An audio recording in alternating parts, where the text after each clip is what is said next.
কোনো জাতির ইতিহাস, ঐতিহ্য, ভাষা, সংগ্রাম ও সংস্কৃতি নিদর্শনের সংগ্রহশালার আরেক নাম জাদুঘর।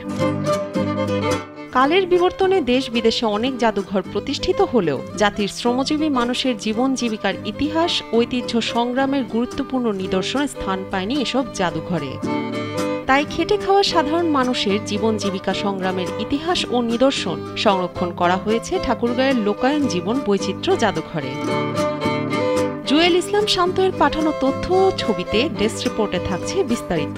তবে জাদুঘর বলতে আমরা যা বুঝি, এই জাদুঘরটি তেমনটি নয়। বাঙালির ইতিহাস, ঐতিহ্যকে নতুন প্রজন্মের কাছে উপস্থাপন করার লক্ষ্যে 2006 সালে ঠাকুরগাঁও শহরের খানিকটা দূরে পূর্ব আকচা গ্রামে ডক্টর মোহাম্মদ শহীদুজ্জামান নিজ উদ্যোগে লোকায়ন জীবন বৈচিত্র্য জাদুঘর প্রতিষ্ঠা করেন।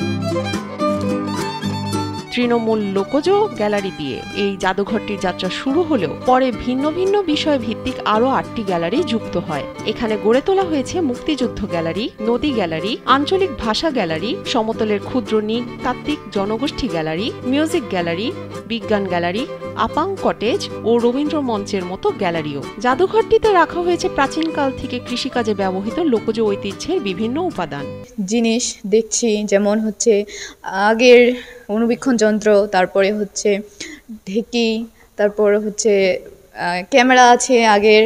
অনেক সুন্দর পরিবেশ এখানে। সব মিল আশবাস জিনিসপত্র যেগুলা তারা ব্যবহার করতো সে সব কিছু এখানে রাখা হয়েছে মানুষকে জানার জন্য, দেখার জন্য। সব মিলে আমার কাছে অনেক ভালোই লাগছে, কারণ এখানে দেখার মতো, বোঝার মতো অনেক কিছু আছে, আমাদের জানারও অনেক কিছু আছে। ব্যতিক্রম এই জাদুঘরে রাজাদের বীরত্বের ইতিহাসের চেয়ে মানুষের শ্রম ঘামের বিনিময়ে গড়ে তোলা সামগ্রী স্থান পেয়েছে বেশি। শ্রমজীবী মানুষের জীবন জীবিকা, কর্ম, হাসি, কান্না ও বিনোদনের বিচিত্র উপকরণ, যা শতাব্দীর পর শতাব্দী ধরে ব্যবহৃত হয়ে আসছে। মুক্তিযোদ্ধাদের জিনিসপত্র দেখা গেছে এবং এখানে আদিম যুগের যে জিনিসপত্র রয়েছে সেগুলি দেখা রয়েছে। আসলে এগুলি শুধু আমরা যদি এক কথায় বলি যে আমাদের ছেলে মেয়েকে যদি আমি বলতে চাই তাহলে কিন্তু তারা বিশ্বাস করবে না। এই লোকায়ন জাদুঘরে আসে অনেক কিছুই বুঝার এবং দেখার আছে, আমার কাছে এটা মনে হচ্ছে। তাই লোকায়ন জাদুঘরে মানে ব্যতিক্রম কিছু দেখার মতো আছে আমার মনে হয়।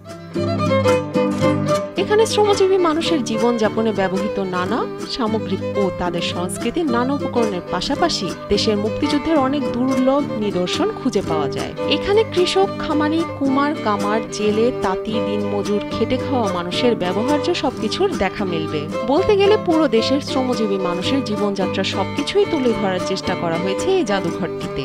এছাড়াও জাদুঘরটিতে একতারা, দোতারা সহ বিভিন্ন বাদ্যযন্ত্র, নদ নদীর তালিকা, মৎস্য ও জলজ উদ্ভিদ সম্পর্কিত তথ্য, মুক্তিযুদ্ধে ব্যবহৃত উপকরণ, চিঠিপত্র, পুঁথি ও জমিদারের খাজনা আদায়ের মতো অসংখ্য জিনিস সংরক্ষণ করা হয়েছে। দর্শনার্থীরা এসব দেখে মুগ্ধ হচ্ছেন, তাই প্রতিদিনই এখানে ভিড় করে দর্শনার্থীরা। ব্যতিক্রমে জাদুঘরটিতে অস্তিত্ব রয়েছে এবং অস্তিত্ব নেই এরকম প্রায় 200 নদীর পানি এখানে সংরক্ষণ করা হয়েছে বিশেষভাবে নির্মিত কাচের পাত্রে। শুধু নদীর পানি নয়, নদীমাতৃক নির্ভর বিভিন্ন পেশার উপকরণ, নদীর ভিত্তির উৎসব ইত্যাদি নানা তথ্যও রয়েছে। এখানে যে সকলের আগ্রহ, তৃণমূল মানুষের পাশাপাশি শহরের মানুষ, বিভিন্ন ইউনিভার্সিটির এডুকেশনাল ইনস্টিটিউশনের স্টুডেন্টরা, তাদের একটা অনেক বড় সারা এখানে সারা বছর জুড়েই থাকে।